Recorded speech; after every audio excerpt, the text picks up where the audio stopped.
Ayah ada book suite yang paling mahal tau. Semua ditanggung. Apa lagi ni? Lepas tu soal baju dah tak payah risau dah. Banyak baju ayah bagi ni. Kan? Tu, driver dah ada tu. Tunggu apa lagi? Pergilah. Okey. Nah. Tu, letak barang kejap. Jaga diri sana tau. Nanti Zara suruhlah Reza tu baca-baca sikit apa-apa sebelum post gambar korang berdua orang. Kenapa pula Ibu? Tak adalah, Ibu takut kalau korang berdua ni terkena penyakit ain. Yelah perkahwinan korang ni ramai yang tak senang kan. Kenapa Ibu rasa ada orang tak suka dengan kita orang ke? Nak buat tak elok? Tak adalah, tapi hati-hati. Ya. Yalah. Jaga diri sana ya. Ya. Dah lah tu. Memanglah kamu nak berbulan madu tapi bukan berbulan.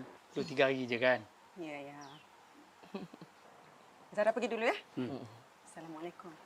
Salam.